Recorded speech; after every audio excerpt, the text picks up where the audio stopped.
구독과 좋아요는 더 좋은 이야기를 만드는 힘이 됩니다. 그럼 지금부터 이야기를 시작하겠습니다.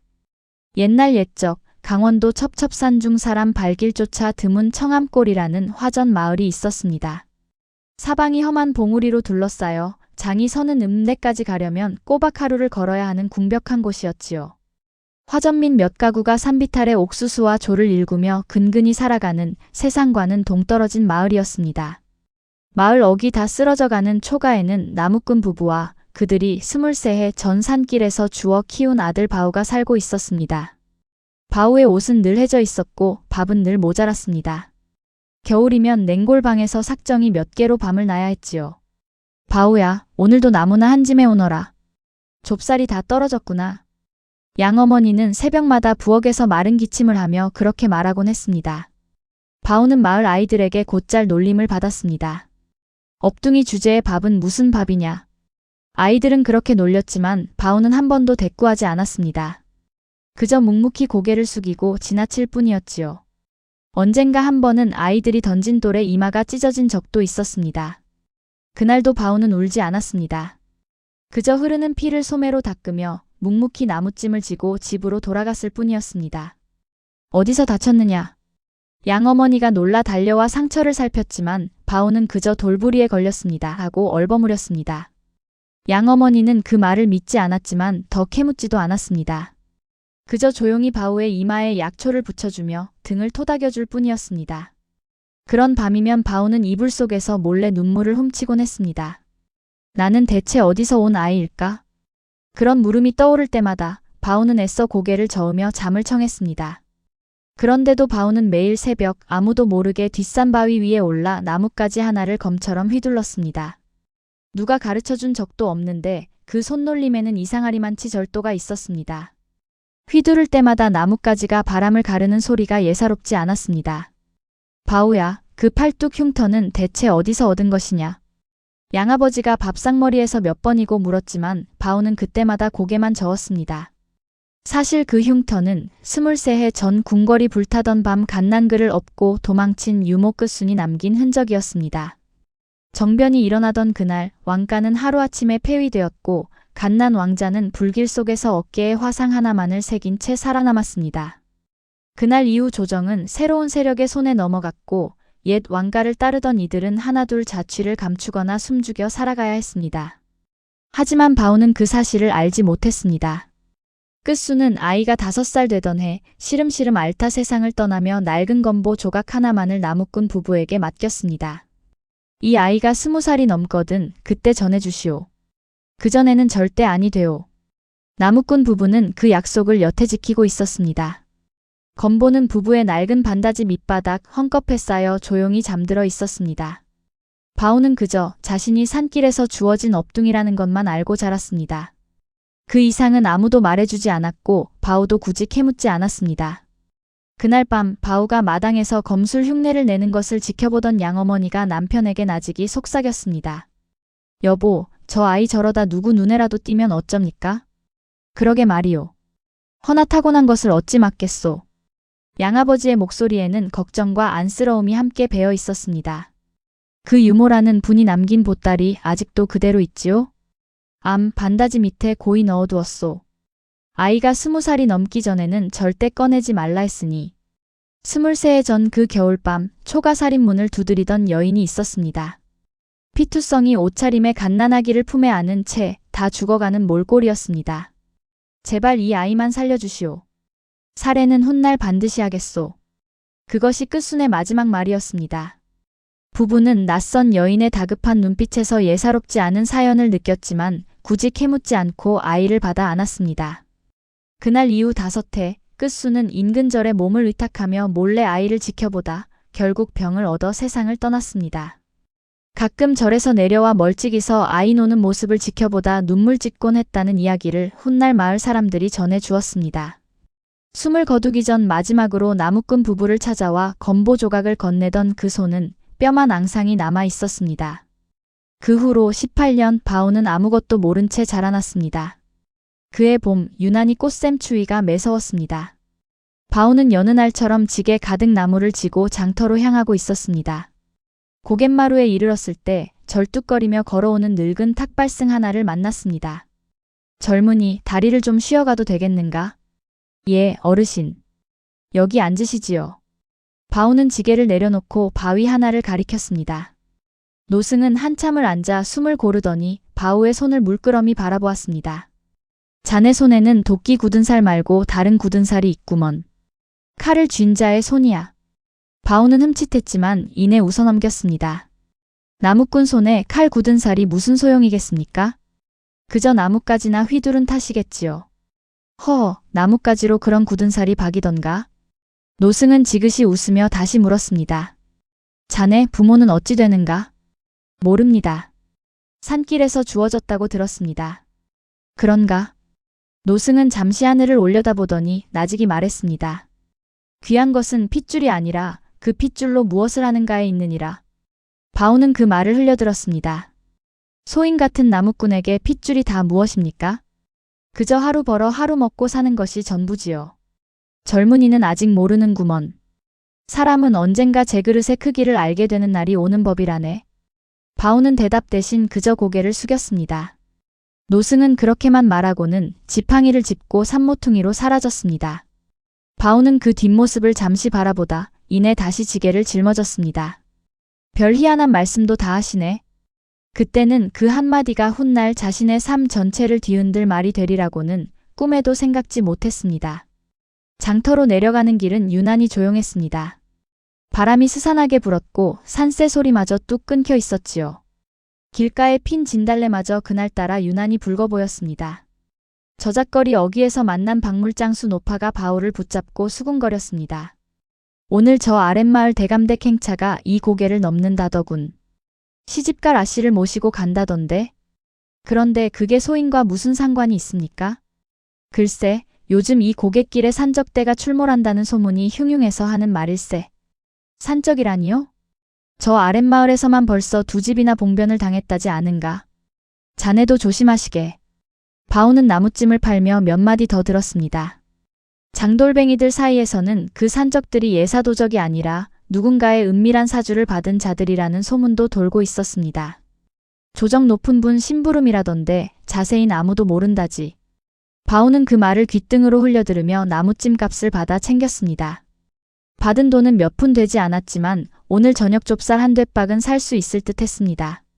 바오는 대수롭지 않게 고개를 끄덕이고는 다시 걸음을 옮겼습니다. 돌아오는 길 바오는 문득 걸음을 멈추고 하늘을 올려다보았습니다. 해가 뉘엿뉘엿 저물며 산등성이를 붉게 물들이고 있었습니다. 붉게 물든 노을 사이로 기러기 떼가 줄지어 남쪽으로 날아가고 있었습니다. 23해를 살아오며 바오는 늘 자신이 이 산골에 어울리지 않는 무언가를 품고 있다고 어렴풋이 느껴왔습니다. 나뭇가지를 휘두를 때마다 몸이 저절로 움직이는 그 감각도 남들과는 다른 이 흉터도 설명할 길이 없었습니다. 귀한 것은 핏줄이 아니라 그 핏줄로 무엇을 하는가에 있느니라. 노승의 말이 자꾸만 귓가에 맴돌았습니다. 바오는 고개를 저으며 그 생각을 떨쳐내려 했습니다. 나 같은 업둥이한테 무슨 그릇이 있다고?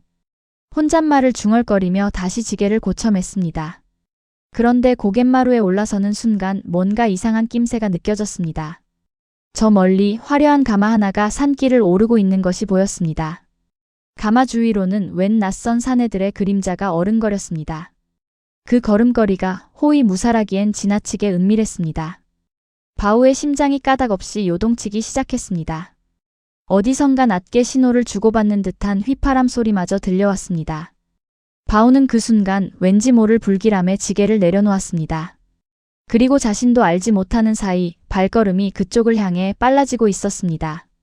그날 고갯길에서 무슨 일이 벌어질지 바오도 그 가마에 탄 이도 아무도 알지 못했습니다. 같은 시각 산 아래 고을에서는 전혀 다른 삶이 펼쳐지고 있었습니다. 이조참판 한윤서의 집은 고을에서 손꼽히는 기와집이었습니다. 소슬 때문에 넓은 사랑채 그리고 곳간마다 곡식이 그득했지요.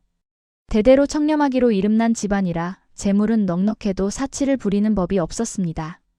하지만 그 집안에서 가장 귀한 것은 곡식도 재물도 아니었습니다. 바로 외동딸 서온이었습니다. 서온은 19, 곱게 자란 규수였지만 여느 양반집 딸들과는 사뭇 달랐습니다. 자수를 놓다가도 문득 붓을 들어 시를 지었고 하인들의 억울한 사정을 듣고는 손수 아버지께 고하기도 했습니다. 아씨, 그리 나서시면 나중에 시댁에서 흉 잡힙니다. 유모가 몇 번이고 타일러도 서호는 늘 웃으며 넘겼습니다. 흉 잡힐 일을 안 하면 그만 아니겠느냐. 에구, 그 성정은 대체 누굴 닮으셨는지. 유모는 혀를 끌끌 차면서도 서온을 볼 때마다 대견스러운 눈빛을 감추지 못했습니다. 서온은 어릴 적부터 남달랐습니다.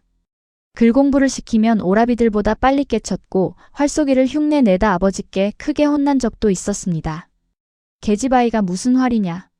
그때 아버지의 꾸중에도 서온은 몰래 마당 구석에서 활시위 당기는 법을 익히곤 했습니다. 지금도 서온의 방 문갑 속에는 작은 목궁 하나가 숨겨져 있었습니다. 아무도 모르는 서온만의 비밀이었습니다. 서온의 어머니는 그녀가 어릴 적 세상을 떠났습니다. 그 후로 한윤서는 재취를 들이지 않고 홀로 딸을 키웠는데 그 때문인지 서온에게는 유독 각별한 애정을 쏟았습니다. 내 어머니가 살아계셨다면 너를 보고 얼마나 자랑스러워 하셨겠느냐. 한윤서는 종종 그리 말하며 서온의 머리를 쓰다듬어 주곤 했습니다. 그런 아버지의 정을 알기에 서온은 더더욱 병조판서댁과의 혼담이 마음에 걸렸습니다. 그날도 서온은 사랑채 마루에 앉아 술을 놓고 있었습니다. 그런데 하인 하나가 황급히 뛰어들어왔습니다. 아씨, 병조판서댁에서 사람이 왔사옵니다. 서온의 손끝이 순간 멈칫했습니다. 병조판서 황도원. 그 이름을 듣는 순간 사랑채 공기가 싸늘해졌습니다. 황도원은 조정을 소나기에 쥔 실세였고 근래 몇 달째 사람을 보내 한윤서를 압박하고 있었습니다. 그의 아들과 서온의 혼사를 성사시키자는 것이었습니다. 참판대감, 우리 집안과 사돈을 맺으면 참판댁에도 나쁠 것 없지 않소이까.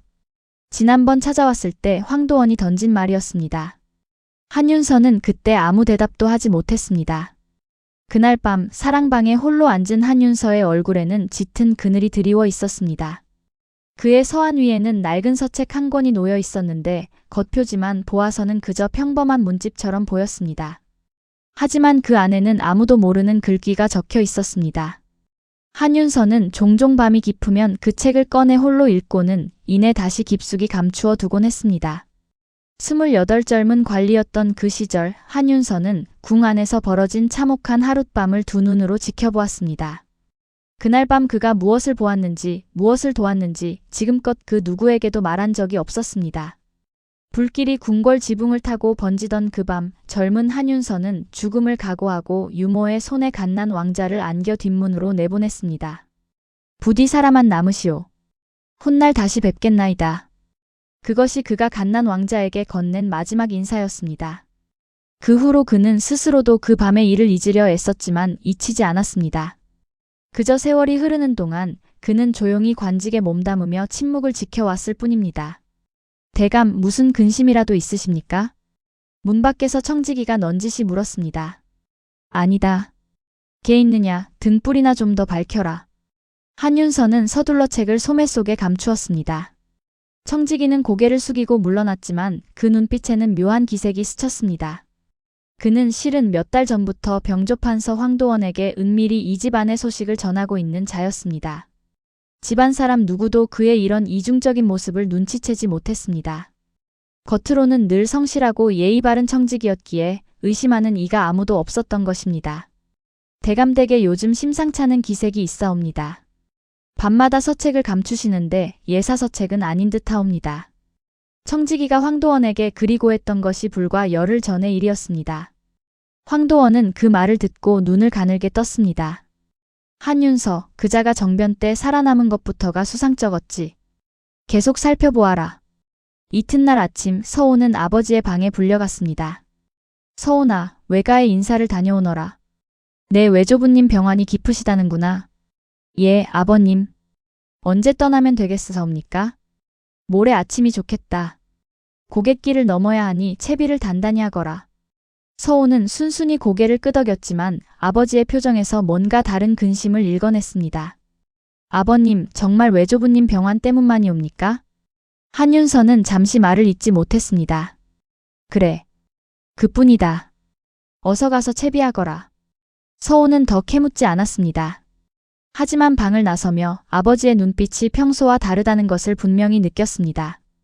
사실 한윤서는 황도원이 조만간 강제로 혼담을 밀어붙일 것이라는 소문을 듣고 딸을 잠시 피신시키려던 참이었습니다. 그것이 오히려 딸을 더 큰 위험 속으로 밀어넣는 선택이 되리라고는 그때는 미처 알지 못했습니다. 이튿날 서온의 방은 떠날 채비로 분주했습니다. 유모가 옷가지를 개키며 연신 잔소리를 늘어놓았습니다.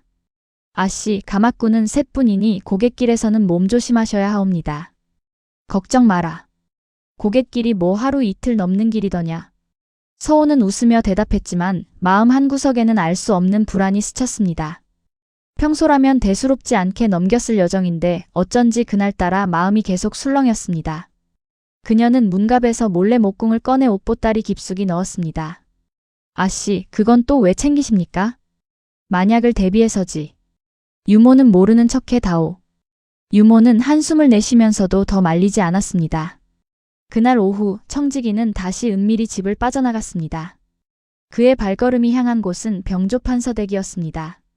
그날 저녁 서온은 잠들기 전 유모와 나란히 앉아 이런저런 이야기를 나누었습니다. 유모, 나는 가끔 이 담장 박세상이 어떤지 궁금하다오. 아씨도 참 갑자기 그게 무슨 말씀이십니까? 그저 매일 이 안에서만 지내다 보니 세상이 어찌 돌아가는지 하나도 알지 못하는 것 같아서 말이오. 유모는 서온의 손을 가만히 잡았습니다. 아씨는 아씨답게 사시면 그만이옵니다. 너무 많은 것을 알려 하지 마시어요. 서온은 그 말에 그저 씁쓸하게 웃었습니다.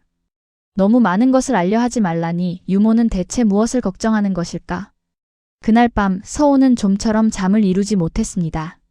창밖으로 보이는 달빛이 유난히 스산하게 느껴졌습니다. 병조판서댁 사랑채는 참판댁과는 비교도 안 될 만큼 화려했습니다. 비단 병풍과 값비싼 자기들이 즐비했고 뜰에는 진귀한 나무들이 심어져 있었습니다. 청나라에서 들여온 자기와 외국산 병풍까지 온 집안 구석구석에 재물이 넘쳐 흘렀습니다. 하지만 그 화려함 뒤에는 서늘한 기운이 감돌았습니다. 하인들조차 대감의 눈치를 살피느라 발소리 하나 크게 내지 못했습니다. 황도원은 서안 앞에 앉아 붓을 놀리다 청지기가 들어서자 붓을 내려놓았습니다. 대감, 서온 아씨가 모레 아침 고갯길을 넘어 외가로 떠난다 하옵니다. 황도원의 입가에 서늘한 미소가 번졌습니다. 고갯길이라 마침 잘 되었구나. 그 길목에 사람을 심어두어라. 혼담을 서두르시려는 것이옵니까? 혼담이든 무엇이든 일단 그 계집을 내 손안에 두어야 이야기가 될 것 아니냐. 황도원은 자리에서 일어나 창밖을 바라보았습니다. 그의 눈빛에는 오랜 세월 쌓인 경계심과 야심이 뒤섞여 있었습니다. 한윤서, 그자는 20해가 넘도록 내게 걸리적거려 왔지. 이제 그 딸까지 손에 넣으면 그자도 별수 없이 내 뜻을 따를 것이다. 허나 대감, 만에 하나 일이 틀어지기라도 하면. 틀어지긴 무엇이 틀어진단 말이냐. 고갯길에는 사람 하나 없는 산길뿐이다. 계집종 몇 채, 가마꾼 셋. 그것들이 무슨 힘을 쓰겠느냐. 황도원은 차갑게 웃으며 서안 위에 문서 하나를 청지기에게 던지듯 건넸습니다. 내가 부리는 자들에게 전하거라. 계집은 다치지 않게 허나 확실하게 데려오라고. 청지기는 문서를 받아들고 허리를 굽혔습니다. 명심하게 쓰사옵니다, 대감. 그리고 한 가지 더. 황도원의 눈빛이 순간 날카로워졌습니다. 요즘 저작거리에 떠도는 말이 있다. 20해 전 사라진 왕가의 씨가 아직 살아있다는 소문 말이다. 그런 헛소문의 근원을 캐보거라. 혹여 한윤서, 그자가 관련되어 있는 것은 아닌지. 청지기는 순간 등골이 서늘해졌지만 이내 고개를 숙였습니다. 예, 대감. 살펴보겠사옵니다. 그렇게 아무것도 모르는 서온의 걸음은 이미 누군가의 그물 속으로 걸어 들어가고 있었습니다. 그리고 같은 고갯길 위에서 아무것도 모르는 나무꾼 하나 역시 그물 속으로 걸어 들어가고 있었습니다. 고갯마루에 가까워질수록 바우의 걸음은 저도 모르게 빨라졌습니다. 가을 해가 짧아 벌써부터 산 그림자가 길게 들이우고 있었습니다. 저 앞 가마행렬이 좁은 산길로 접어들고 있었습니다. 앞뒤로 가마꾼 셋과 계집종 하나, 그것이 전부였습니다. 그런데 길 양옆 수풀 속에서 검은 그림자들이 슬금슬금 움직이고 있었습니다. 하나, 둘, 셋. 복면을 쓴 사내들이 나무 뒤에 몸을 숨긴 채 신호를 주고받고 있었습니다. 바우의 심장이 세차게 뛰기 시작했습니다. 저것들은 그냥 도적이 아니다. 직감이 그렇게 말하고 있었습니다. 그 순간 괴한 하나가 손을 들자 나머지 둘이 동시에 튀어나왔습니다. 멈춰라. 사방을 에워싸는 그 기세에 가마꾼들은 손 쓸 틈도 없었습니다. 가마꾼들의 비명이 산길을 갈랐습니다. 가마꾼 하나는 그 자리에서 몽둥이에 맞아 쓰러졌고 나머지 둘은 놀라 도망치기 바빴습니다. 가마 안에서 서운의 다급한 목소리가 새어나왔습니다. 무슨 일이냐? 걔 누구 없느냐? 계집종은 겁에 질려 그 자리에 주저앉아 버렸습니다. 괴한 하나가 가마 문을 거칠게 열어젖혔습니다. 곱게 나오시오, 아씨. 다치게 하고 싶지는 않으니. 서호는 순간 몸을 움츠렸지만 이내 품속에서 은장도를 꺼내 들었습니다. 내 놈들, 감히 네 집안인 줄 알고 이 무엄한 짓이냐? 성깔 있는 아씨로군. 괴한이 비웃으며 손을 뻗은 순간이었습니다. 거기 서지 못할까? 바우의 목소리가 산길에 쩌렁쩌렁 울렸습니다. 지게를 내던진 바우가 어느새 그들 사이로 뛰어들고 있었습니다. 웬 놈이냐, 나무꾼 주제에? 괴한 하나가 몽둥이를 휘두르며 달려들었습니다. 바우는 몸을 낮춰 그 일격을 피하고는 상대의 손목을 낚아채 그대로 비틀었습니다. 으악! 몽둥이가 바닥에 떨어졌습니다. 바우는 그것을 재빨리 주워들고 자세를 잡았습니다. 그 순간 바우 자신도 놀랐습니다. 손에 무기가 쥐어지는 순간 몸이 저절로 움직이고 있었던 것입니다. 마치 오래전부터 수없이 익혀온 동작처럼 발놀림과 손놀림이 물 흐르듯 이어졌습니다. 발끝은 땅을 딛는 순간마다 다음 동작을 이미 알고 있는 듯 움직였고 손목은 저절로 방향을 틀며 힘의 흐름을 타고 있었습니다. 이놈이! 두 번째 괴한이 칼을 뽑아들고 달려들었습니다. 서늘한 칼날이 허공을 갈랐지만 바우는 몽둥이로 그 칼날을 정확히 받아치고는 그대로 상대의 다리를 걸어 넘어뜨렸습니다. 컥! 쓰러진 괴한이 신음을 흘리며 몸을 웅크렸습니다. 세 번째 괴한이 당황한 기색으로 뒷걸음질 쳤습니다. 그의 눈에는 방금까지의 여유 대신 짙은 낭패감이 번져 있었습니다. 이놈이 대체 너희가 누구 사주를 받았는지는 모르겠다만 바우의 목소리는 낮고 단호했습니다. 이 앞을 지나려면 나부터 넘어야 할 것이다. 괴한들은 서로 눈짓을 주고받더니 결국 등을 돌려 산속으로 달아나 버렸습니다. 그들의 뒷모습이 수풀 속으로 완전히 사라질 때까지 아무도 쫓지 않았습니다. 멀어지는 발소리가 완전히 사라질 때까지 바우는 몽둥이를 쥔 채 그 자리에 굳어 서 있었습니다. 숨 가쁜 정적이 고갯길에 내려앉았습니다. 저 멀리 산새 한 마리가 놀라 푸드덕 날아올랐을 뿐 사방은 다시 고요해졌습니다. 바우는 그제야 몽둥이를 내려놓고 가쁜 숨을 골랐습니다. 자신의 두 손을 내려다보며 방금 무슨 일이 일어난 것인지 스스로도 믿기지 않는 표정이었습니다. 괜찮으십니까, 아씨? 바우가 가마 쪽으로 다가서며 물었습니다. 가마 밖으로 나온 서호는 여전히 은장도를 쥔 채 바우를 올려다보았습니다. 그 눈빛에는 두려움보다 놀라움이 더 짙게 서려 있었습니다. 그대는 대체 누구시오? 소인은 그저 이 근방에 사는 나무꾼입니다. 나무를 지고 장에 가던 길이었습니다. 나무꾼이 그런 무예를 지녔단 말이오? 바우는 순간 말문이 막혔습니다. 소인도 어찌 그리했는지 잘 모르겠습니다. 서호는 그런 바우를 유심히 살폈습니다. 남루한 옷차림과는 어울리지 않는 고든 눈빛, 그리고 방금 보여준 몸놀림. 무언가 예사롭지 않다는 것을 서호는 직감으로 느꼈습니다. 이름이 무엇이오? 바우라 하옵니다. 바우 그대가 아니었다면 오늘 큰일 날 뻔했소. 이 은혜 잊지 않겠소. 서온이 고개를 숙여 예를 표하려 하자 바우는 황급히 손사래를 쳤습니다. 당치 않으십니다. 마침 지나던 길이었을 뿐입니다. 바우는 그 말과 함께 아직도 떨리는 손을 감추려 애썼습니다. 방금 자신이 해낸 일이 스스로도 도무지 믿기지 않았기 때문이었습니다. 그때 겨우 정신을 차린 가마꾼들이 달려와 서온의 안위를 살폈습니다. 아씨, 괜찮으시옵니까? 소인들이 그만. 되었다. 다친 데는 없느냐? 서온은 침착하게 상황을 수습하며 곁눈으로 계속 바우를 살폈습니다. 저자들이 그냥 도적은 아닌 듯하오. 아씨를 노리고 온 것이 분명합니다. 바우가 조심스럽게 말을 꺼냈습니다. 나도 그리 생각하오. 서온의 얼굴이 순간 어두워졌습니다. 설마 병조 판서댁에서 그런 짐작이 스쳤지만 서호는 그 생각을 입 밖에 내지 않았습니다. 바오라 하였소? 이 은혜를 그냥 넘길 수는 없소. 우리 집까지 함께 가주시겠소? 소인 같은 것이 대감되게 어찌. 목숨을 구해준 은인이오. 그런 말씀 마시오. 서온의 단호한 어조에 바오는 잠시 망설이다 고개를 끄덕였습니다. 그리하겠습니다. 그렇게 바오는 태어나 처음으로 산길을 벗어나 대감댁 소슬대문을 향해 걸음을 옮기게 되었습니다. 자신이 무엇을 향해 걸어가고 있는지 바오는 아직 알지 못했습니다. 다만 가슴 한구석에서 무언가 오래도록 잠들어 있던 것이 서서히 깨어나고 있음을 어렴풋이 느낄 뿐이었습니다. 해질녘 일행은 마침내 참판댁 소슬대문 앞에 이르렀습니다. 문간에서 기다리던 하인들이 놀란 얼굴로 뛰어나왔습니다. 아씨, 무사히 돌아오셨사옵니까? 소식을 전해 들은 한윤서가 버선발로 뛰쳐나왔습니다. 서온아, 다친 데는 없느냐? 아버님, 소녀는 괜찮사옵니다. 이분이 아니었다면? 서온은 말을 잇지 못하고 바오 쪽을 돌아보았습니다. 한윤서의 시선이 처음으로 바오에게 향했습니다. 남루한 옷차림에 지게도 없이 서 있는 낯선 사내.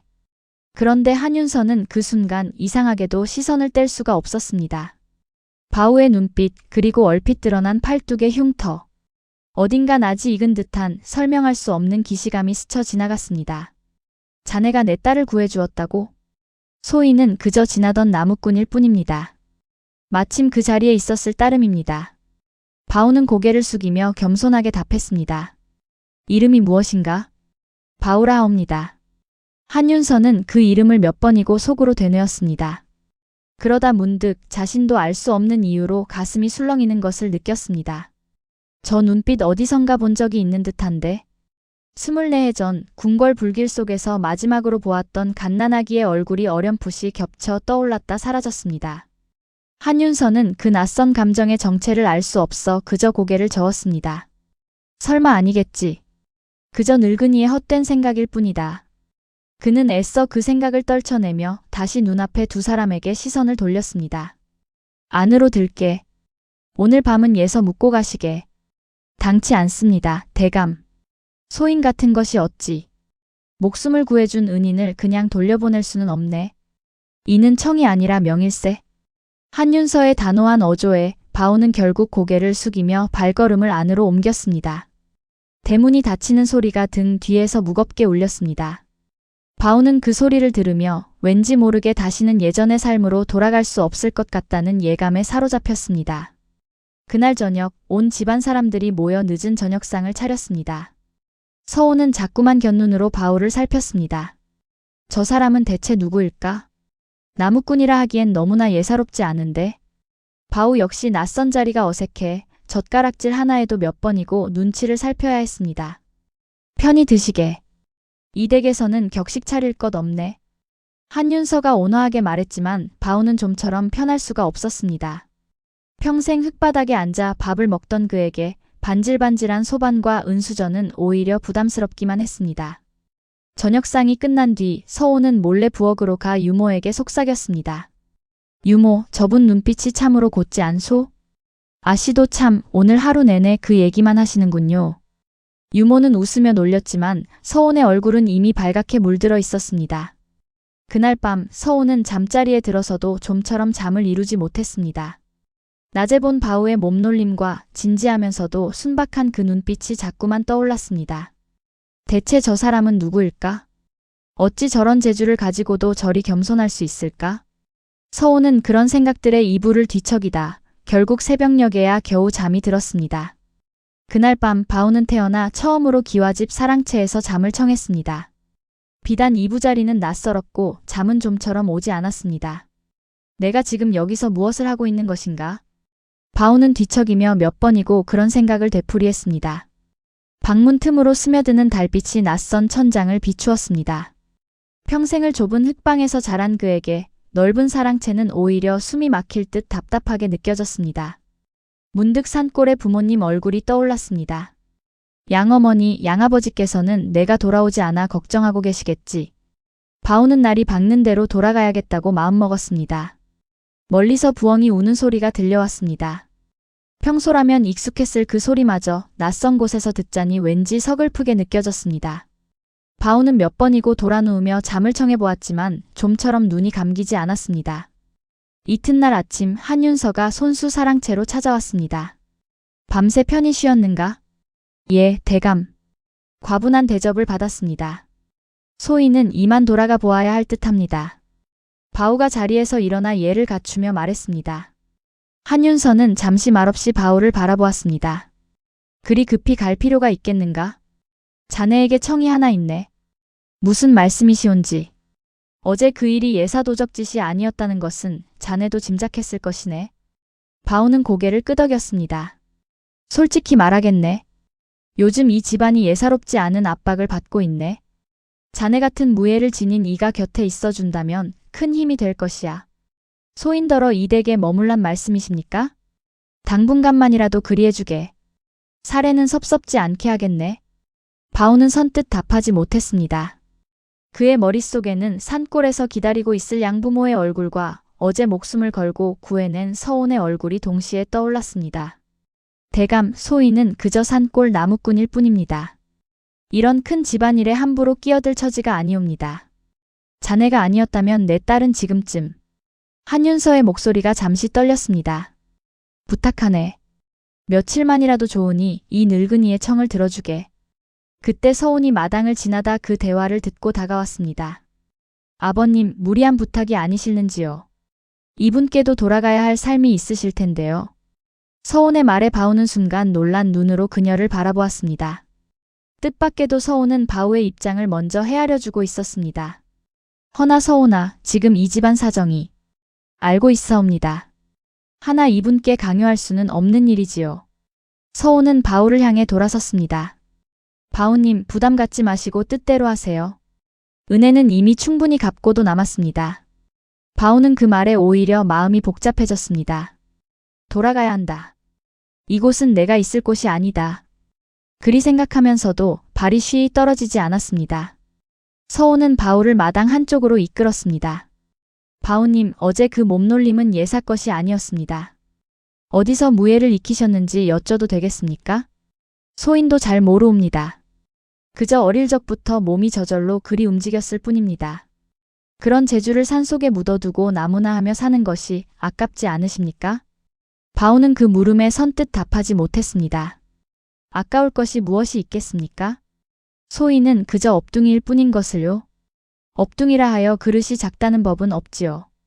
서온의 말에 바오는 문득 어제 만난 노승의 말이 떠올랐습니다. 귀한 것은 핏줄이 아니라 그 핏줄로 무엇을 하는가에 있느니라. 바오는 아무 대답도 하지 못한 채 그저 먼 산만 바라보았습니다. 아씨는 어찌 소인 같은 자에게 이리 마음을 써주십니까? 그야 은인이시니까요. 그뿐입니다. 서온은 그리 답했지만 정작 스스로도 그 말이 온전한 진심인지 알 수 없었습니다. 마당 위로 스며드는 아침 햇살 속에서 두 사람은 한동안 말없이 나란히 서 있었습니다. 멀리서 들려오는 새소리만이 그 어색한 침묵을 채워주었습니다. 그날 오후 유모가 조용히 바오를 찾아왔습니다. 바오님, 잠시 드릴 말씀이 있사옵니다. 말씀하십시오. 유모는 주위를 한번 살피고는 목소리를 낮추었습니다. 소인이 이 댁에서 30년을 넘게 일했습니다만 요즘처럼 뒤숭숭한 적은 없었사옵니다. 실은 어제 그 일 말고도 근래 이 댁에 심상찮은 일이 여럿 있었사옵니다. 대감마님께서 내색은 안 하시지만 몹시 근심이 크시옵니다. 어떤 일 말씀이십니까? 그것까지는 소인도 자세히 알지 못하옵니다. 다만 유모는 목소리를 낮추었습니다. 병조 판서댁에서 자꾸 사람을 보내 혼담을 재촉하는데 그 태도가 예사롭지 않다고 들었사옵니다. 아씨를 억지로라도 데려가려는 낌새마저 있다고요. 바오의 표정이 굳어졌습니다. 어제 고갯길에 그 괴한들이 떠올랐습니다. 그것이 정녕 혼담을 위한 짓이었단 말인가? 바오님, 소인이 이런 말씀 드려도 될는지 모르겠으나 유모가 잠시 머뭇거리다 말을 이었습니다. 아씨께서는 겉으로는 씩씩하셔도 속으로는 몹시 두려워하고 계십니다. 부디 곁에서 힘이 되어주시면 감사하겠사옵니다. 소인이 어찌 감히 그런 자리를. 바오님이 아니었다면 어제 그 자리에서 무슨 일이 벌어졌을지 생각만 해도 아찔하옵니다.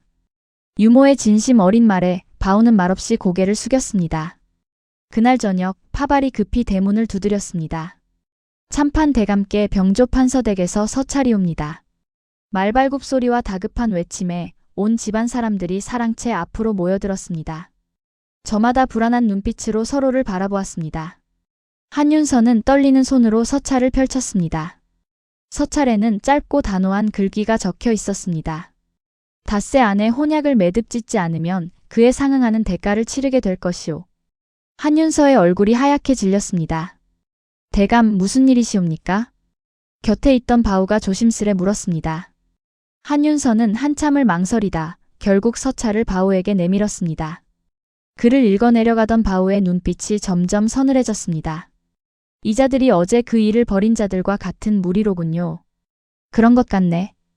허나 이제 와서 관아에 고할 수도 없는 노릇일세. 병조 판서의 힘이 이고을 원님보다 크니. 방 안에 무거운 침묵이 흘렀습니다. 서호는 입술을 깨물며 고개를 숙였습니다. 아버님, 소녀 하나로 인해 이 댁 전체가 위험해진다면 차라리. 당치 않은 소리. 그런 말은 다시 꺼내지도 말거라. 한윤서가 언성을 높였습니다. 그 목소리에는 딸을 향한 절절한 사랑이 고스란히 묻어났습니다. 허나 아버님, 내 목숨이 다하는 한이 있어도 너를 그자들에게 넘길 수는 없다. 부녀의 대화를 지켜보던 바우는 가슴 한편이 뜨거워지는 것을 느꼈습니다. 자신을 업둥이라 놀리던 마을 아이들도 서온을 놓고 벌어지는 이 큰 일도 지금 이 순간만큼은 아무 상관이 없어 보였습니다. 오직 눈앞에서 흔들리는 부녀의 애틋함만이 바우의 마음을 세차게 두드리고 있었습니다. 바우는 서찰을 내려놓고 한참 동안 아무 말도 하지 않았습니다. 그리고 마침내 입을 열었습니다. 대감 소인이 이 댁에 머물겠습니다.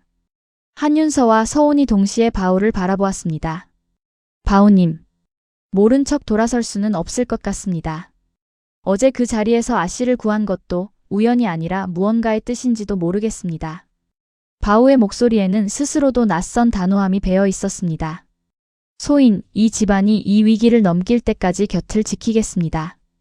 한윤서는 안도와 미안함이 뒤섞인 표정으로 고개를 끄덕였습니다. 고맙네, 바우. 이 은혜 잊지 않겠네. 서호는 아무 말 없이 바우를 바라보았습니다. 그 눈빛 속에는 처음 만났을 때와는 다른 무언가가 담겨 있었습니다. 유모는 그런 두 사람을 곁에서 지켜보며 무언가 짐작한 듯 조용히 미소를 지었습니다. 이제야 이 댁에도 든든한 울타리가 하나 생겼습니다. 그려. 유모의 그 한마디에 서온의 얼굴이 살짝 붉어졌습니다. 그날 밤 바우는 사람을 보내 산골 부모님께 소식을 전했습니다. 당분간 집에 돌아가지 못할 것 같다는 짧은 전언이었습니다. 전언을 전하러 간 이웃 마을 총각이 돌아와 답을 전했습니다. 양부모님께서는 네가 옳다고 믿는 대로 하라 하셨습니다. 다만 몸조심하라고 몇 번이고 당부하셨습니다. 바우는 그 말을 듣고 한참 동안 산골 쪽 하늘을 바라보았습니다. 죄송합니다, 어머니 아버지. 조금만 더 늦게 돌아가겠습니다. 마음속으로 그리 되뇌며 바우는 다시 사랑채로 발걸음을 옮겼습니다. 그렇게 바우의 삶은 다시는 예전으로 돌아갈 수 없는 길로 접어들고 있었습니다. 그날 이후 바우는 참판댁 행랑채 한 칸을 내어받아 머물게 되었습니다.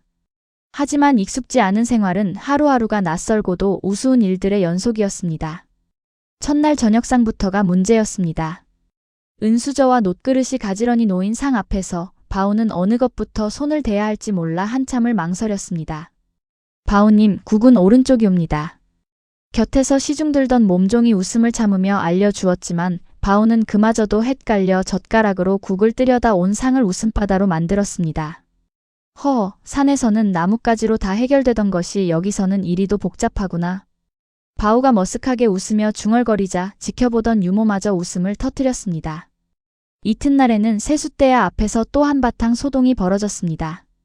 비단 수건을 처음 만져본 바우가 그 부드러운 감촉에 놀라 몇 번이고 만지작거리다 몸종에게 들켜 웃음거리가 되었습니다.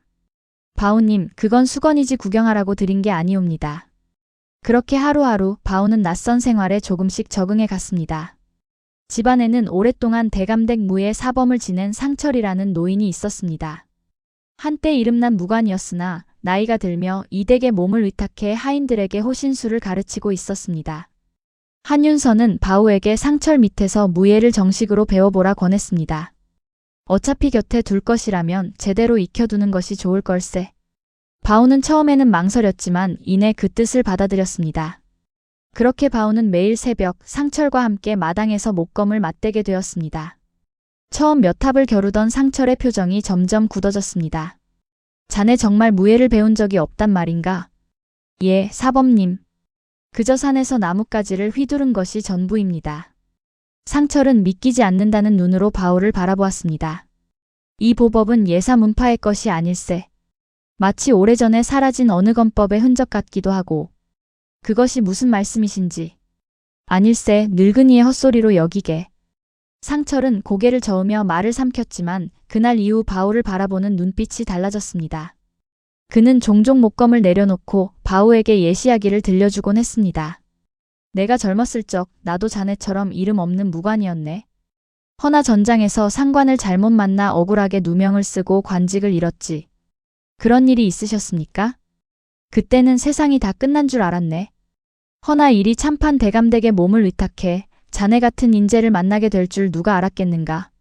상철은 허어롭게 웃으며 먼 하늘을 바라보았습니다. 사람이 살다 보면 제 그릇이 저 스스로도 낯설게 느껴지는 날이 온다네.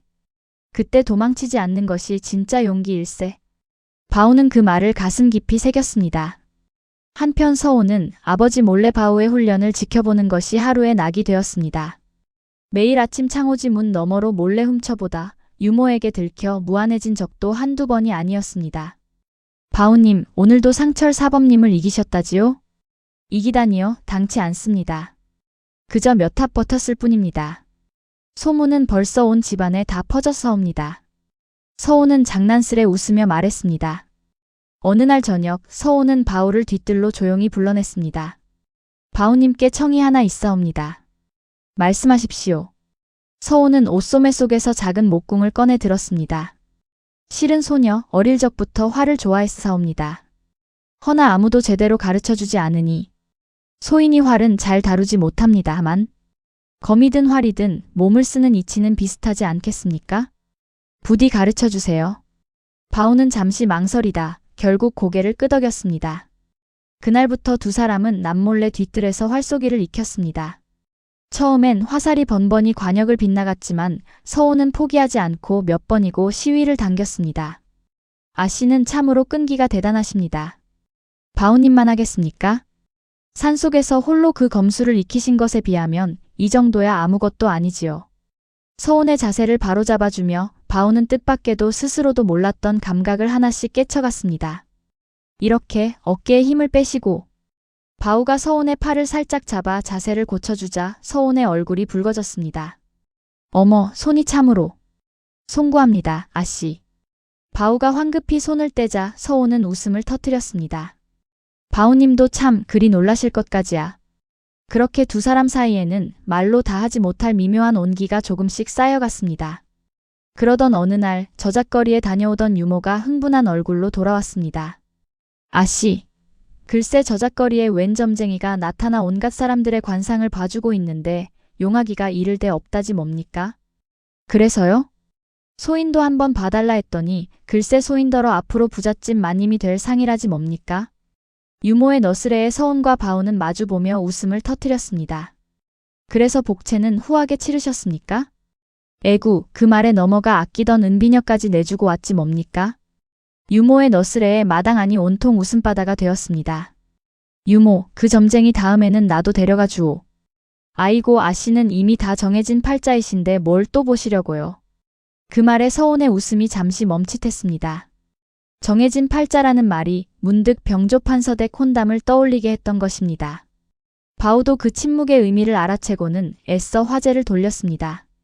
그나저나 유모님, 오늘 저잣거리는 별일 없었습니까? 별일이야 늘 있지요. 그나저나 요즘 청지기가 부쩍 자주 밖을 드나드는 것이 소인 눈에는 영 수상쩍습니다.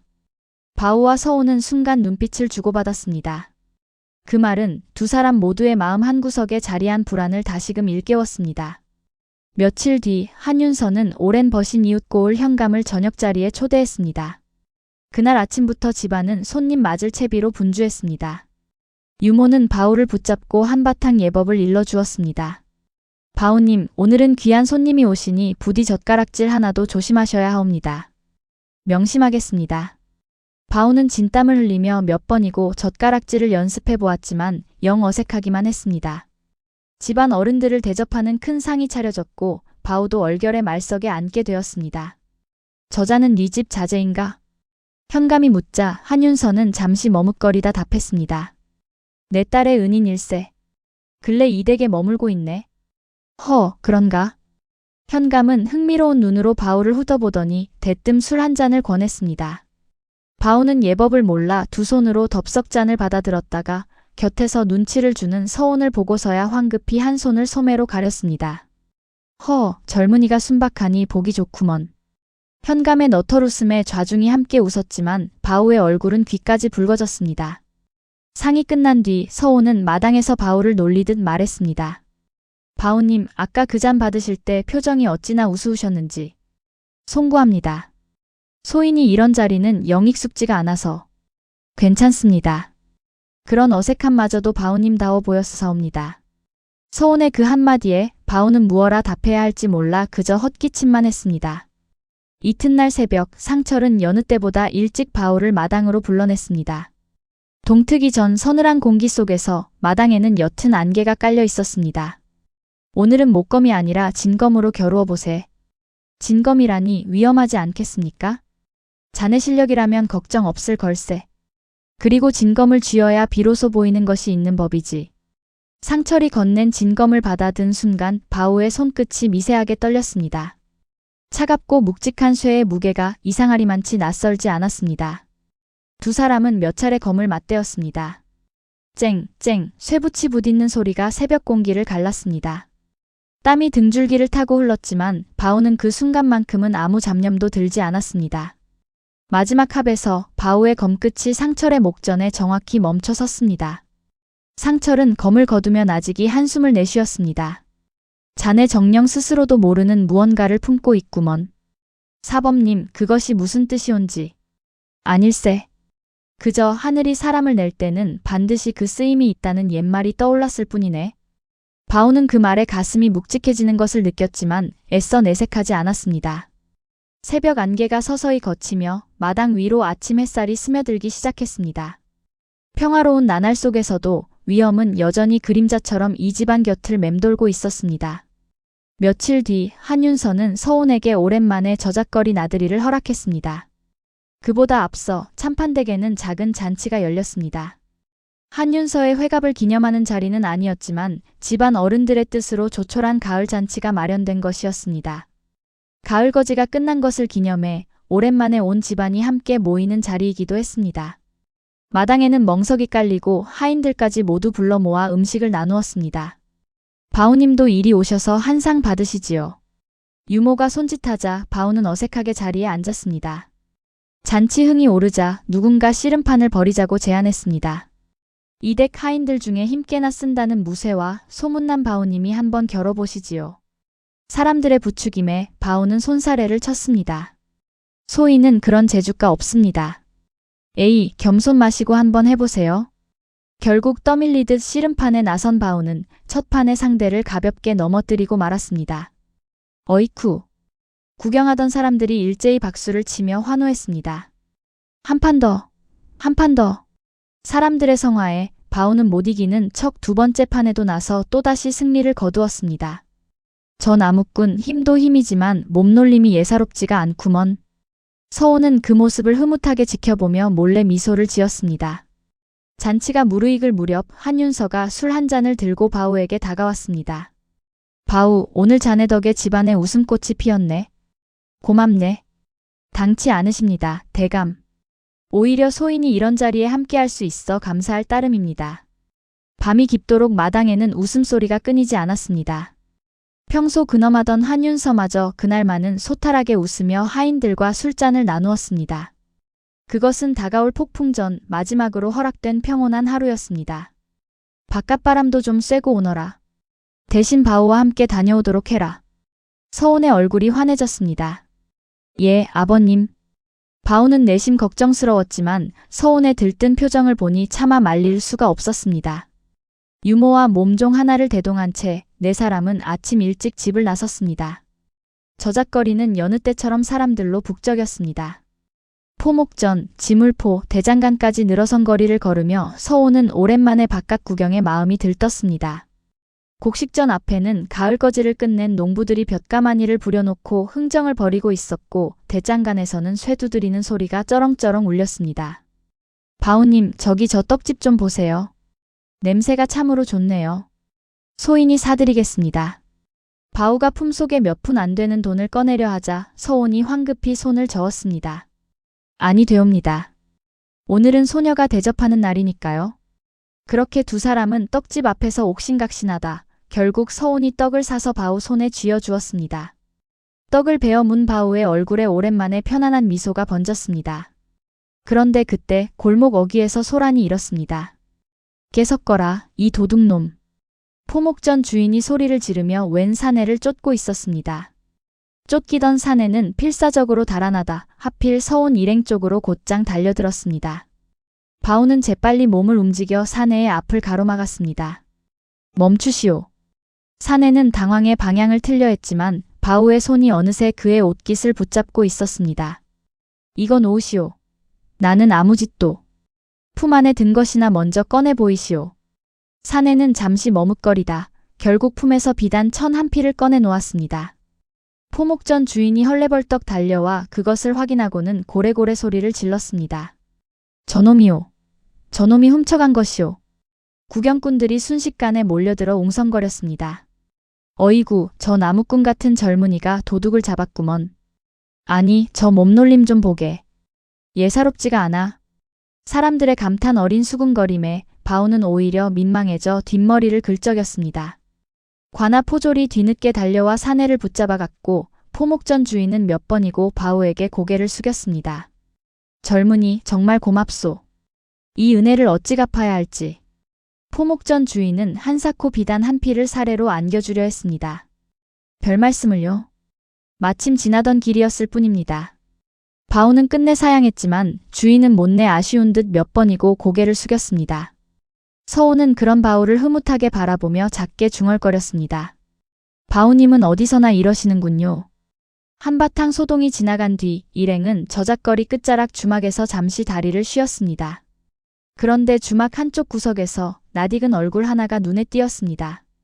저 사람은 서온이 낮은 목소리로 바우에게 속삭였습니다. 우리 집 청지기 아니옵니까?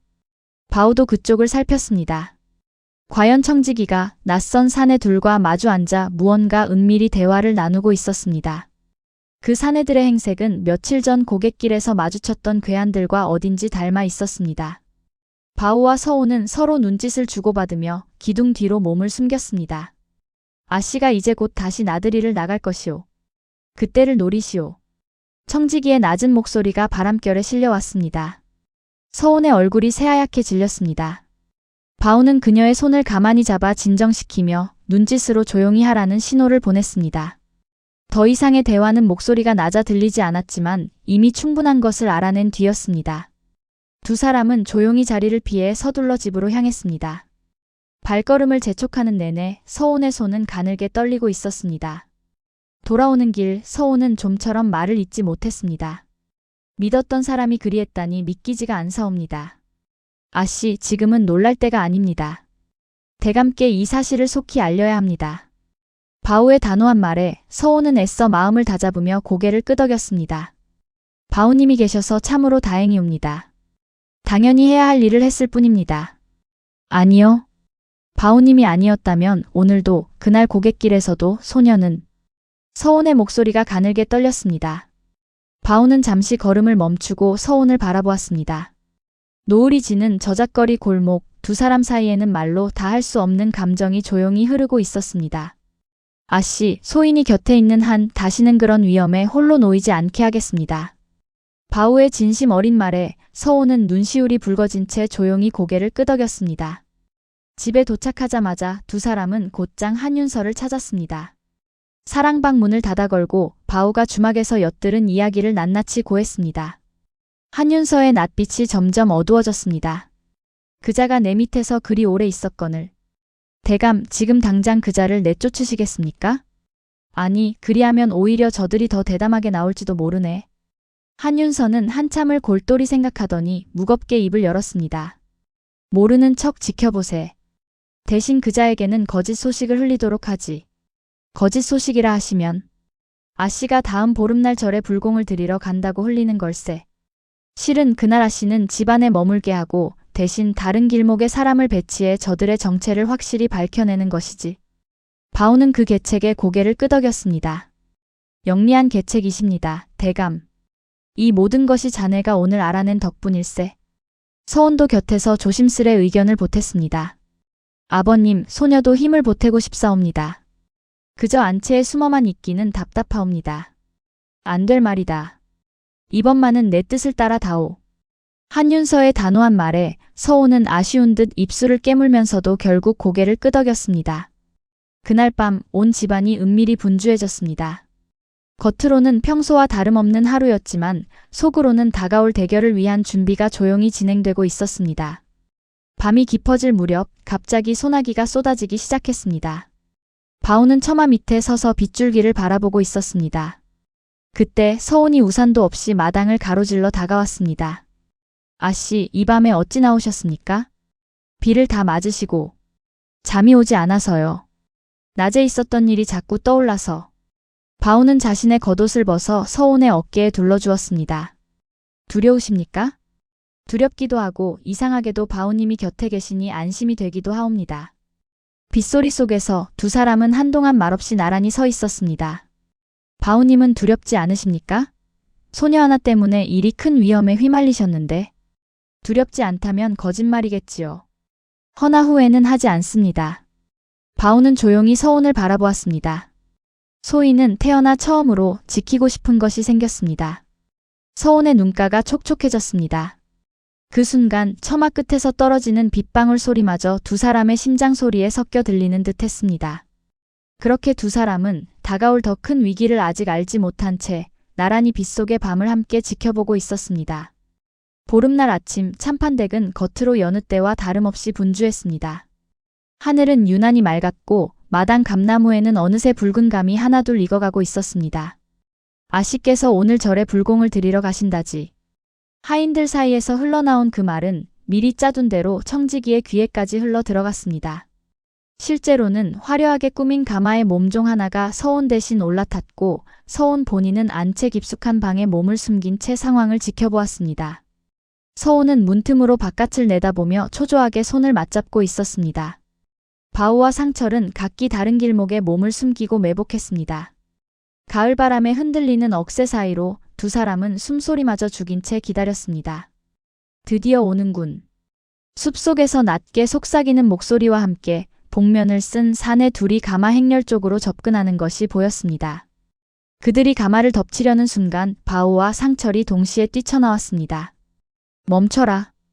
짧은 격투 끝에 두 사내는 순식간에 제압당했습니다.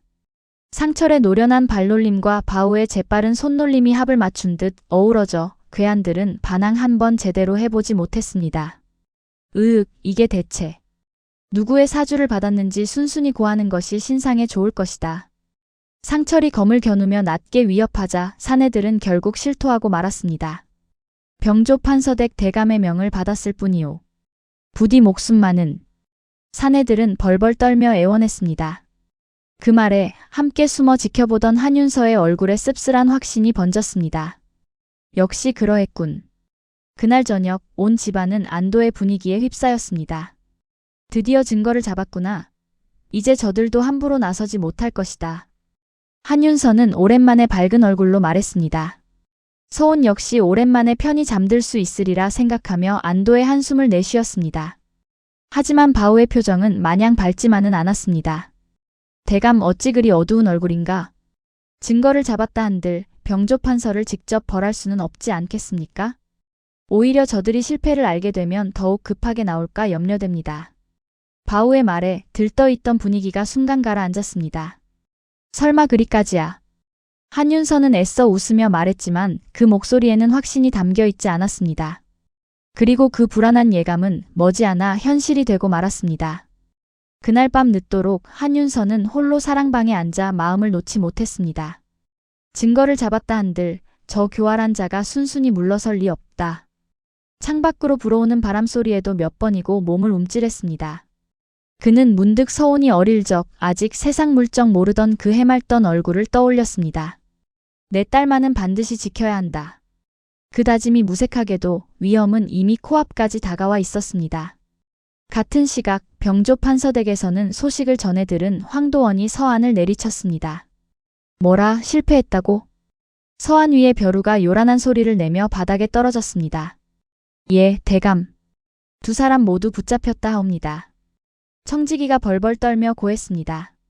방 안 공기가 순식간에 얼어붙었고 시중 들던 아랫사람들은 감히 고개조차 들지 못했습니다. 게다가 놓은 계책이 처음부터 거짓이었다니 참판댁에 대체 어떤 자가 있기에. 황도원은 한참을 씩씩거리다 문득 눈을 가늘게 떴습니다. 분을 사귀지 못한 그는 옆에 놓인 찻잔마저 바닥에 내던졌습니다. 쨍그랑 소리와 함께 방 안은 더욱 무거운 침묵에 잠겼습니다. 그 나무꾼이라는 자 말이다. 고갯길에서 네 사람들을 물리치고 이번에도 회방을 놓았다는 그 자. 예, 그러하옵니다. 대체 어떤 자냐? 이름이 무엇이라 하였느냐? 바우라는 이름 외에는 자세히 알려진 바가 없사옵니다. 참판댁에서 주워 키운 것도 아니고 근방 산골 나무꾼 부부가 키운 자라 하옵니다. 황도원의 눈빛이 순간 서늘하게 빛났습니다. 산골 나무꾼이 키운 아이가 그리 예사롭지 않은 무예를 지녔다. 그는 한참 동안 말없이 생각에 잠겼습니다. 방 안에는 오직 촛불 타는 소리만이 낮게 울렸습니다. 그자의 근본을 캐보아라. 어느 산골에서 언제부터 그 부부와 살았는지 낱낱이 알아오너라. 대감 어찌 그런 것까지. 20해도 더 전 그 정변이 있던 밤을 기억하느냐. 그날 궁을 빠져나간 것이 유모 하나와 갓난 왕자뿐이라는 소문이 있었다. 그 후로 나는 20해가 넘도록 그 흔적을 쫓아왔다. 황도원의 목소리에 처음으로 옅은 흥분이 서렸습니다. 만약 그자가 정녕 그 아이라면. 청지기는 그 말의 무게를 짐작하고 저도 모르게 몸을 떨었습니다. 예, 대감. 즉시 알아보겠사옵니다. 그로부터 며칠 뒤 청지기가 은밀히 사람을 풀어 산골 청암골까지 다녀왔다는 소식이 황도원의 귀에 들어갔습니다. 그 며칠 사이 청지기는 밤마다 잠을 이루지 못했습니다. 대감댁에서 오래 정을 붙이고 살았거늘 내가 대체 무슨 짓을 하고 있는 것인가? 그는 몇 번이고 모든 것을 그만두고 싶었지만 이미 황도원의 소나귀에서 벗어날 방도가 없었습니다. 빚과 협박으로 얽매인 지 오래, 이제는 스스로도 발을 빼기 힘든 지경에 이르러 있었습니다. 그런 번민 속에서도 그는 명받은 대로 산골까지 다녀와 소식을 구할 수밖에 없었습니다. 청암골까지 다녀오는 길 청지기는 몇 번이고 발길을 돌릴까 고민했습니다. 하지만 노모의 얼굴을 떠올릴 때마다 그 결심은 이내 무너지고 말았습니다. 몇 해 전 노모의 병구 안으로 큰 빚을 졌던 청지기는 그 빚을 대신 갚아준 이가 다름 아닌 황도원이었다는 것을 뒤늦게 알았습니다. 그 은혜 아닌 은혜가 결국 그를 올가매는 족쇄가 되고 말았습니다. 노모님, 소인이 대체 무슨 짓을 저지르고 있는 것인지 모르겠습니다. 그는 마음속으로 그리 되뇌며 무거운 발걸음으로 병조판서댁 대문을 넘었습니다. 대감 알아보았사옵니다. 23해 전 겨울 그 나무꾼 부부가 산길에서 피투성이 여인과 갓난아기를 거두었다 하옵니다. 여인은 얼마 못 가 죽었고 그 아기가 바로 지금의 바우라 하옵니다. 황도원의 손끝이 가늘게 떨렸습니다. 23해 전 겨울이라. 정변이 있던 바로 그 해가 아니냐. 그러하옵니다, 대감. 게다가 그 나무꾼 부부의 이웃 말이 그 아이 어깨에 예사롭지 않은 흉터가 있다고도 하였사옵니다. 흉터라. 무슨 모양의 흉터라 하더냐. 자세히는 알 수 없으나 불에 댄 자국이라고만.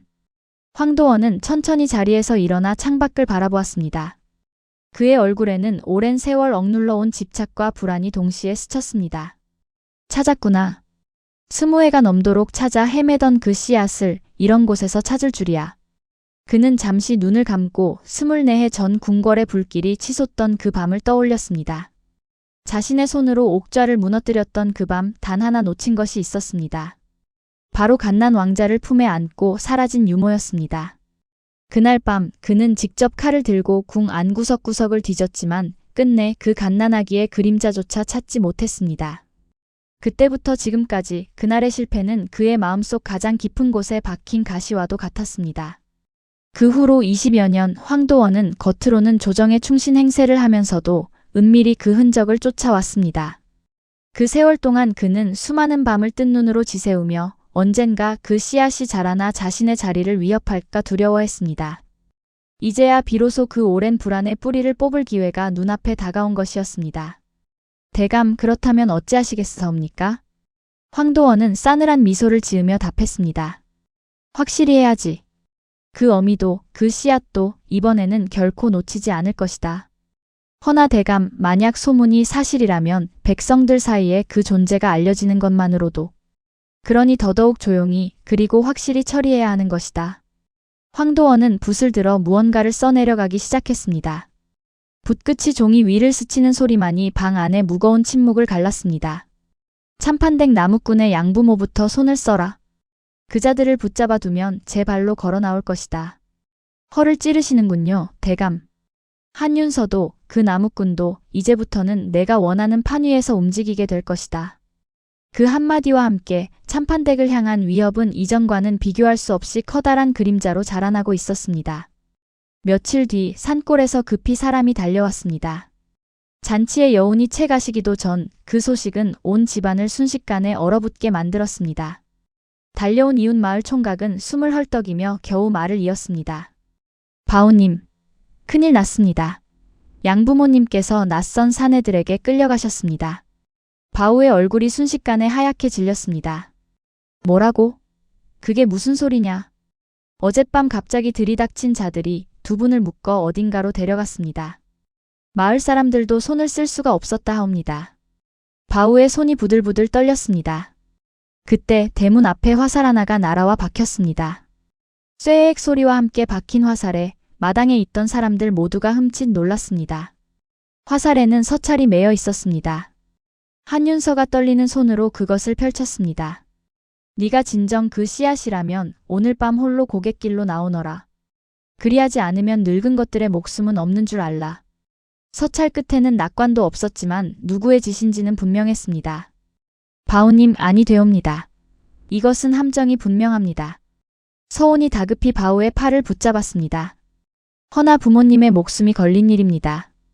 가지 않을 수가 없습니다. 그렇다면 저희도 함께 대비하겠습니다. 상철 사범님, 부디 바오님과 함께. 아니 됩니다. 바오가 단호히 고개를 저었습니다. 이것은 소인 혼자만의 싸움이 아닐지도 모릅니다. 아씨는 이 댁에서 반드시 안전하게 계셔야 합니다. 서온은 그런 바오의 팔을 놓지 못했습니다. 바오님, 소녀는 두렵습니다. 이러다 정녕 두 분 다 잃게 되는 것은 아닌지. 걱정 마십시오. 반드시 무사히 돌아오겠습니다. 바오는 애써 담담하게 웃어 보였지만 그 웃음 뒤에는 그 역시 감출 수 없는 불안이 서려 있었습니다. 한윤서도 무거운 얼굴로 곁에서 지켜볼 뿐이었습니다. 바오, 부디 몸 조심하게. 자네에게 무슨 일이라도 생긴다면? 대감, 심려치 마십시오. 소인, 반드시 부모님을 모시고 돌아오겠습니다. 하지만 그것이야말로 황도원이 노린 함정이었습니다. 바오가 홀로 고갯길로 떠난 그날 밤 참판댁은 오히려 무방비 상태가 되고 말았습니다. 자정 무렵 검은 그림자들이 담을 넘어 들이닥쳤습니다. 이번에는 지난번과 비교할 수 없이 많은 수였습니다. 20명이 넘는 자들이 사방에서 동시에 몰려들었습니다. 침입이다. 모두 일어나라. 상철이 가장 먼저 뛰쳐나가 침입자들을 막아섰습니다. 이 늙은이가 먼저 상대해 주마. 평생 갈고 닦은 검술로 그는 젊은 시절 못지않은 기세로 맞섰습니다. 칼과 칼이 부딪히는 소리가 밤 공기를 갈랐습니다. 상철은 노련한 몸놀림으로 몇 명을 쓰러뜨렸지만 중과부적이었습니다. 하인들도 저마다 몽둥이와 낫을 들고 맞섰지만 훈련된 자객들 앞에서는 속수무책이었습니다. 컥! 등 뒤에서 날아든 칼날이 상철의 옆구리를 깊이 베었습니다. 사범님. 서온이 비명을 지르며 달려갔지만 그 순간 다른 그림자가 서온의 뒤를 덮쳤습니다. 아씨. 유모가 몸을 던져 막으려 했지만 역부족이었습니다. 서온은 순식간에 사내들에게 붙잡혀 어디론가 끌려갔습니다. 놓아라. 이 무엄한 것들. 서온의 외침이 점점 멀어져 갔습니다. 쓰러진 상철은 마지막 힘을 다해 한윤서를 향해 손을 뻗었습니다. 대감 아씨를 부디. 그것이 상철의 마지막 말이었습니다. 침입자들은 목적을 이룬 듯 불을 지르지도 재물을 약탈하지도 않은 채 서온만을 데리고 어둠 속으로 사라졌습니다. 남은 것은 처참한 마당과 쓰러진 사람들의 신음뿐이었습니다. 한편 고갯길에서 홀로 부모를 기다리던 바오는 아무도 나타나지 않는 어둠 속에서 불길한 예감에 휩싸였습니다. 속았구나. 바오는 황급히 발길을 돌려 참판댁으로 내달렸습니다. 하지만 그가 도착했을 때는 이미 모든 것이 끝난 뒤였습니다. 마당 곳곳에 부서진 세간과 핏자국이 낭자했습니다. 쓰러진 상철의 몸 위로 한윤서가 넋을 잃은 채 주저앉아 있었습니다. 대감, 아씨는 어디? 끌려갔네 내 눈앞에서 그자들에게. 바오는 그 자리에 힘없이 무릎을 꿇었습니다. 내가 자리를 비운 사이 이런 일이. 자신을 미끼로 유인한 것도 모자라 정작 지키고자 했던 모든 것을 한꺼번에 잃어버린 것이었습니다. 상철의 싸늘해진 손을 붙잡은 채 바오는 오랫동안 아무 말도 하지 못했습니다. 빗방울이 다시 하나둘 떨어지기 시작했습니다. 날이 밝자 집안 사람들은 눈물을 삼키며 상철의 시신을 정갈이 수습했습니다. 평생 검 한 자루로 살아온 그를 위해 한윤서는 손수관 앞에 향을 피워 올렸습니다. 자네가 아니었다면 이 늙은이는 벌써 몇 번이고 죽었을 목숨일세. 부디 편히 잠드시게. 바오는 그 곁에서 말없이 고개를 숙였습니다. 상철에게서 마지막으로 배운 진검 겨루기가 이토록 빨리 그 스승과의 이별이 될 줄은 미처 몰랐습니다. 집안 하인들도 저마다 상철에게 입은 은혜를 하나씩 떠올리며 눈시울을 붉혔습니다. 그날 밤 바오는 홀로 뒤뜰에 앉아 밤하늘을 올려다보았습니다. 귀한 것은 핏줄이 아니라 그 핏줄로 무엇을 하는가에 있느니라. 노승의 말이 다시 떠올랐습니다. 바오님이 계셔서 참으로 다행이옵니다. 서온의 목소리도 귓가에 맴돌았습니다. 내가 지켜주겠다 하지 않았던가? 그런데 정작 가장 중요한 순간에 나는 아무것도 하지 못했다. 바오는 두 주먹을 움켜쥐었습니다. 빗물인지 눈물인지 모를 것이 그의 뺨을 타고 흘러내렸습니다. 상철 사범님 죄송합니다. 아씨 죄송합니다. 그는 오랫동안 그 자리에서 일어나지 못했습니다. 지난 몇 달간 쌓아온 모든 것이 단 하룻밤 사이에 무너져 내린 듯 했습니다. 나는 대체 무엇을 지킬 수 있는 사람인가? 스스로에게 던진 그 물음에 바오는 좀처럼 답을 찾을 수 없었습니다. 그때 마당 저편에서 인기척이 들렸습니다. 풀려난 양부모가 상처 입은 몸을 이끌고 마을 사람들의 도움으로 겨우 돌아온 것이었습니다. 옷은 갈갈이 찢기고 얼굴에는 멍이 가득했지만 두 분 모두 살아 돌아온 것만으로도 기적 같은 일이었습니다. 바오야. 아버지, 어머니. 바오는 달려가 두 분을 부축했습니다. 괜찮으십니까? 어디 다치신 곳은? 우리는 괜찮다. 그보다 너는 다친 곳이 없느냐? 양어머니는 아들의 얼굴부터 살피며 눈물을 쏟았습니다. 양아버지는 품속에서 낡은 헝겊 보따리를 꺼내 떨리는 손으로 바오에게 내밀었습니다. 이제는 때가 된 것 같구나. 더는 미룰 수가 없다. 보따리 안에는 오래되어 색이 바랜 건보 조각이 들어 있었습니다. 이것은 네가 5살 되던 해 너를 우리에게 맡기신 분이 남기신 것이다. 20살이 넘거든 전하라 하셨지. 양어머니가 눈물을 훔치며 말을 이었습니다. 그분은 죽어가면서도 내 이름을 불렀단다. 왕자님, 부디 사람한 계시라고. 바오의 손이 떨렸습니다. 제가 왕가의. 우리도 자세한 사정은 모른다. 다만 네가 예사 아이가 아니라는 것만은 처음부터 알고 있었단다. 바오는 건보를 펼쳐보았습니다. 낯선 글씨들 사이로 그가 어릴 적부터 무의식 중에 반복해 온 그 몸놀림과 꼭 닮은 그림들이 그려져 있었습니다. 모든 것이 하나로 이어지는 순간이었습니다.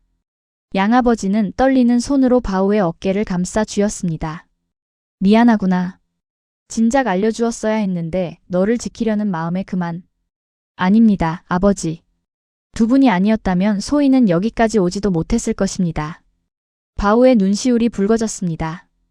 양부모는 그런 바오를 오래도록 끌어안았습니다. 바오는 밤새 그 자리에 앉아 건보를 읽고 또 읽었습니다. 촛불이 몇 번이나 꺼질 듯 흔들리는 동안에도 그는 자리를 뜨지 않았습니다. 날이 밝아올 무렵 그는 마침내 자리에서 일어섰습니다. 그 눈빛은 어제와는 완전히 달라져 있었습니다. 한윤서를 찾아간 바오는 처음으로 자신의 진짜 이름을 입에 올렸습니다. 대감. 소인의 본명은 이진영이라 하옵니다. 한윤서는 그 이름을 듣는 순간 오랫동안 억눌러온 무언가가 무너지듯 눈물을 쏟았습니다. 그럴 리가. 그날 밤 내가 살려보낸 그 아기가 정령. 대감께서 그날 밤을 알고 계십니까? 한윤서는 떨리는 목소리로 20여 해 동안 홀로 지켜온 비밀을 마침내 털어놓았습니다. 내가 그날 선왕폐하를 피신시킨 사람일세. 갓난 왕자님을 유모의 품에 안겨 산길로 보낸 것도 바로 나였네. 두 사람은 오랫동안 서로를 바라보았습니다.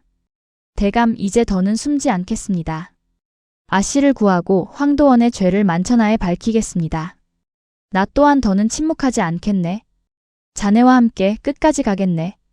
그렇게 스승을 잃은 슬픔과 사랑하는 이를 잃은 절망과 마침내 되찾은 진실이 하나로 합쳐지며 두 사람은 마지막 싸움을 향해 걸음을 옮기기 시작했습니다. 이진영은 밤새 건보를 익히며 몸을 다잡았습니다. 건보 속 초식은 손에 익을수록 점점 더 또렷해졌고 그럴 때마다 그는 자신이 정말로 그 오래전 밤의 아이였음을 온몸으로 실감했습니다.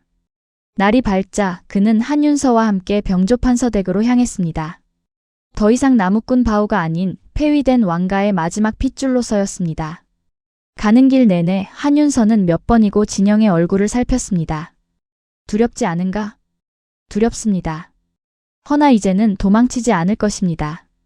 대문 앞을 지키던 무사들이 앞을 막아섰습니다. 웬 놈이 감히 대감댁 앞에서. 비켜라. 나는 이곳에 볼 일이 있어 왔다. 진영의 목소리에는 예전 나무꾼 시절과는 다른 위엄이 서려 있었습니다. 그 기세에 눌린 무사들이 주춤하는 사이 진영은 성큼성큼 안으로 걸어 들어갔습니다. 사랑채 앞들에는 이미 황도원이 기다리고 있었습니다. 그 곁에는 밧줄에 묶인 서온의 모습도 보였습니다. 서온 아씨. 진영님. 서온이 놀란 눈으로 그를 불렀습니다. 난생 처음 듣는 그 이름에도 그녀의 눈빛에는 오직 반가움만이 가득했습니다. 그녀의 얼굴에는 며칠 새 초췌한 기색이 역력했지만 눈빛만은 조금도 꺾이지 않았습니다. 괜찮으십니까? 다친 데는 없으십니까? 진영이 다급히 물었지만 서온은 그저 고개를 끄덕이며 눈물을 참았습니다. 호, 드디어 왔구나. 황도원이 서늘한 미소를 지으며 걸어 나왔습니다.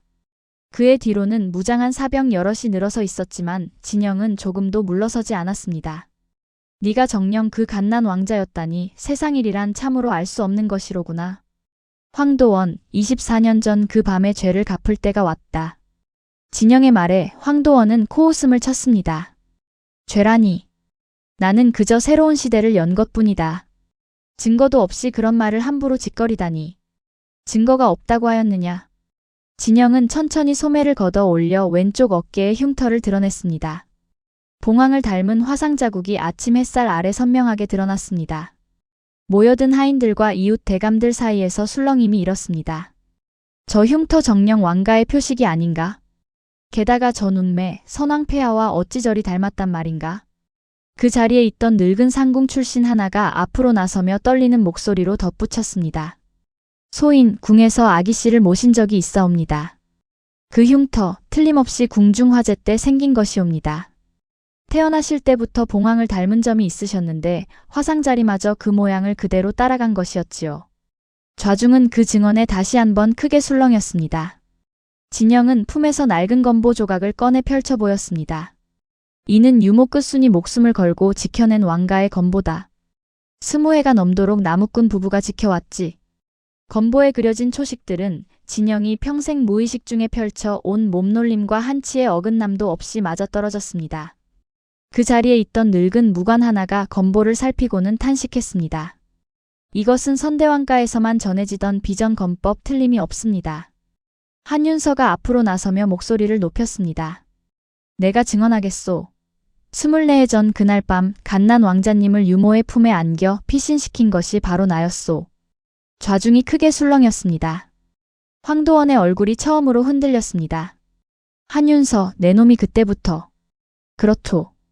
나는 20회가 넘도록 침묵했지만 이제 더는 참지 않겠소. 그런 허무맹랑한 소리를 누가 믿는단 말이냐?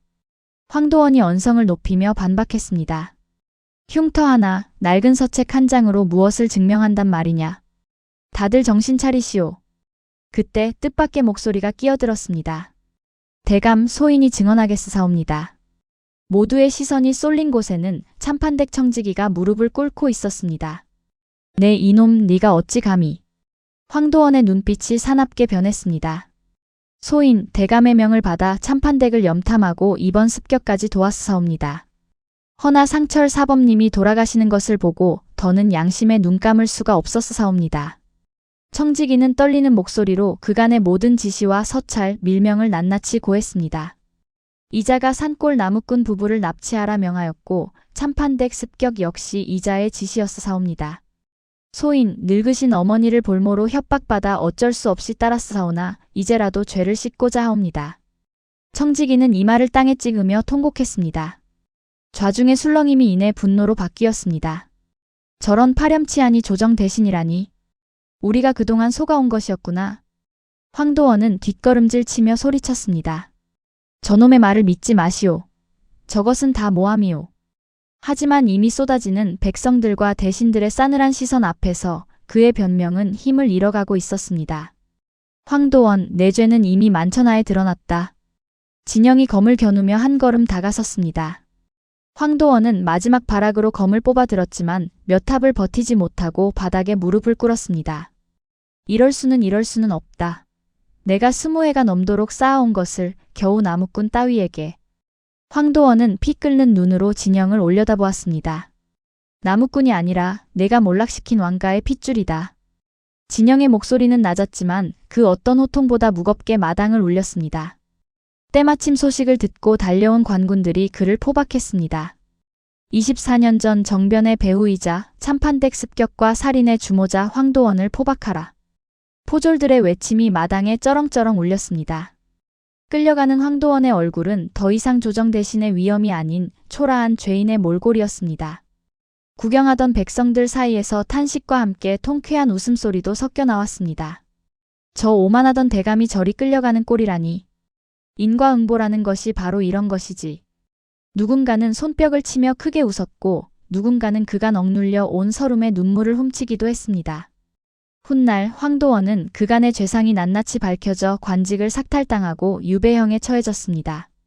그가 20해 넘게 조정에서 쌓아 올린 권세는 단 하루 만에 모래성처럼 무너져 내렸습니다. 죄인이 끌려간 뒤 진영은 서온의 결박을 손수 풀어주었습니다. 밧줄 자국이 선명한 그녀의 손목을 보며 진영의 눈시울이 붉어졌습니다. 괜찮으십니까, 아씨? 진영님 덕분에요. 서온은 눈물을 글썽이며 그의 손을 마주 잡았습니다. 한윤서가 다가와 두 사람을 번갈아 바라보았습니다. 전하 아니 왕자님. 이제 궁으로 돌아가시어 옛자리를 되찾으셔야 하지 않겠사옵니까? 주변에 모인 대신들도 하나둘 그 뜻에 동조했습니다. 그렇습니다, 왕자님. 조정에서도 응당 왕가의 후예를 예우할 것이옵니다. 하지만 진영은 조용히 고개를 저었습니다. 소인은 23년을 나무꾼으로 살아왔습니다. 왕자보다 소중한 것이 무엇인지 그 세월 동안 배웠습니다. 그는 서온의 손을 가만히 감싸 쥐었습니다. 대감 소인은 아씨와 함께 평범한 삶을 살고자 합니다. 부디 허락해 주십시오. 한윤서는 한참을 바라보다 이내 온화하게 웃으며 고개를 끄덕였습니다. 자네의 뜻이 그러하다면 내 무엇을 더 바라겠는가? 내 사위로 맞이하겠네. 서온의 얼굴에 눈부신 미소가 번졌습니다. 그해 가을 청암골과 참판댁 양쪽에서 소박하지만 정성 어린 혼례가 치러졌습니다. 왕가의 예법 대신 두 사람은 마을 어른들과 이웃들이 지켜보는 가운데 나란히 절을 올렸습니다. 한때 바울을 업둥이라 놀리던 마을 아이들도 어느새 자라 그날만은 진심으로 축하를 건넸습니다. 신랑 신부 검을 나눠 잡고 다시는 서로를 놓지 않겠다는 다짐을 하시게. 주례를 맡은 상철의 옛 동문이 그리 이르자 진영과 서온은 웃으며 서로의 손을 맞잡았습니다. 마을 사람들의 축복 속에 오랫동안 산골에 갇혀있던 진영의 이름이 비로소 온전히 세상에 알려졌습니다. 그로부터 얼마 뒤 청암골에는 오랜만에 웃음소리가 끊이지 않았습니다. 진영은 여전히 새벽이면 뒷산에 올라 몸을 풀었지만 이제 그의 손에는 나뭇가지가 아닌 온전한 검이 들려 있었습니다. 서온은 그 곁에서 활시위를 당기며 예전보다 한결 자유로운 미소를 짓고 있었습니다. 양부모는 마당에 앉아 두 사람을 흐뭇하게 바라보았고 저 멀리 고갯길에는 더 이상 그림자가 어른거리지 않았습니다. 상철의 무덤은 뒷산 양지바른 곳에 자리했고 진영은 매일 아침 그 앞에 들러 짧게 고개를 숙이는 것을 잊지 않았습니다. 가난했던 나무꾼 아이가 서 있던 그 자리에는 이제 스스로 지킬 것을 지켜낸 한 사람이 서 있었습니다. 귀한 것은 핏줄이 아니라 그 핏줄로 무엇을 하는가에 있다는 것을 이제는 알겠느냐. 언젠가 노승이 남긴 말이 진영의 마음속에 조용히 되살아났습니다. 왕좌를 버리고도 가장 귀한 것을 지켜낸 한 사람의 이야기는 그렇게 청암골 산자락에 오래도록 전해졌다고 합니다. 지금 화면에 나오는 더 재미있는 영상들도 함께 해주세요. 그럼 모두 행복한 하루 보내세요. 감사합니다.